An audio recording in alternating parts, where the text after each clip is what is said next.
Okay, y'all, tonight's story is one actually about a friend of mine whose family had grandparents that lived in the countryside, and every summer the parents would ship her and her brother off to Grandma and Grandpa's in the country. It was kind of their version of camp. And my friend was very curious by nature and very much of a tomboy, so she would just sort of run wild out there in the countryside. And one time she visited them. She must have been about 11 or 12, I think. Yeah, it was right before it was right around junior high, when she started junior high. And she went to visit Grandma and Grandpa for the summer with her little brother, and as usual, her little brother went his own way, and she went her own way.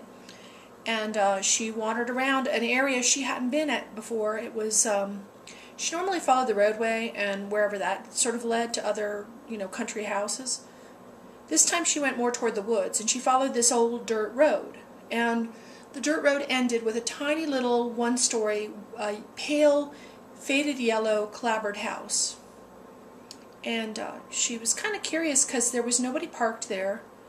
There was no dogs barking, and no signs that anybody had been keeping up the property. The grass was really big. The weeds were taking over. The vines were growing up the side of the fireplace, the chimney. So she went over and peeked in the window. And the window was kind of smudgy, and she rubbed at it, and she looked in, and she saw an old wooden table with books, two books open on it, a cup, like a coffee cup, and probably a 1/4 inch of dust on everything. It looked as if somebody had just abandoned the place and left everything intact. The floors were all dust covered, the table was dust covered.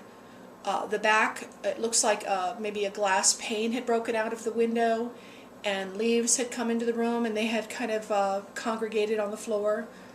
So she realized, wow, this is an abandoned old house, how cool. And so she tried the doors, and all the doors were locked. So she went back to her grandparents' house. And she got distracted by going to the country fair and all the other stuff that they had planned. And then she remembered the house, and she thought, I'd really like to see if I can find a way into it. Maybe it has a basement. Maybe it has a window that's open. So she went back and she checked out the place. She went around the back, and this time she looked into the kitchen, and there was a pot on the stove, and there was some plates in the cabinet. The cabinet was open.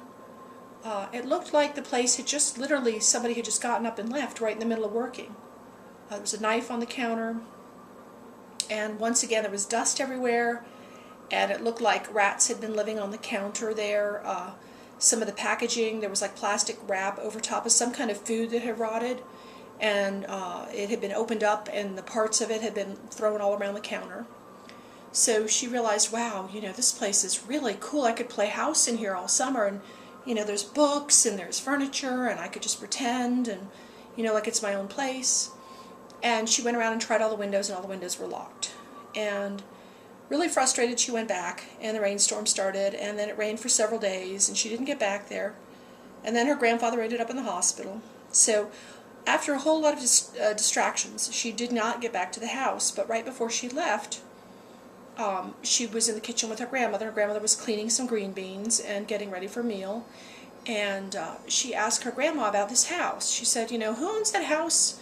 Who lived in the house down, that dirt road, the yellow house?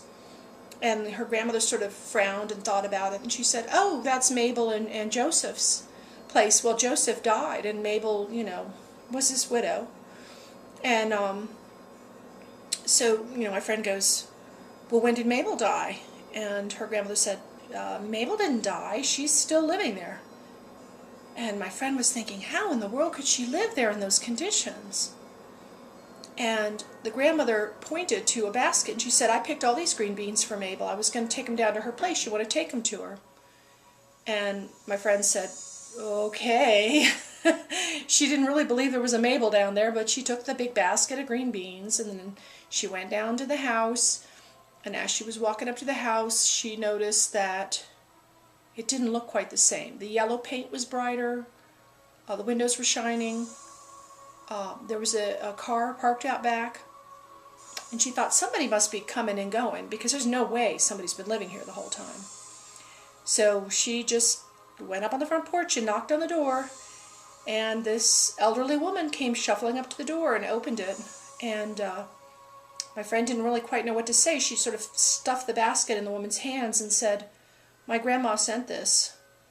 And before the woman could respond, my friend looked past her into the room, and everything looked okay. It looked very similar, but it wasn't dusty. There were no leaves. It didn't look like there was any debris. It looked like, books were open and cups were sitting on the counters, but it all looked okay. And my friend walked away and kept turning back and looking at the house, and it was definitely more yellow and definitely looked better, and the weeds and the grass were much shorter. She could not understand what had happened. It wasn't until years later, when my friend was a senior in high school and her parents had moved to Florida, so her grandparents always visited them in Florida because the weather was better. She hadn't been back to her grandparents' house since she was an adolescent. And she went back there right after her senior year, before she went away to college, which was near her grandparents. And she decided to wander down that road to Mabel's house, where she found the grass had grown quite tall and the windows were dusty. She wiped one of the windows away and she looked inside, and there was a layer of dust. Some leaves had pooled on the ground. A book was open. A knife was on the counter. It was exactly the place that she had seen about 7 years earlier. And that's the story of Mabel and the abandoned house.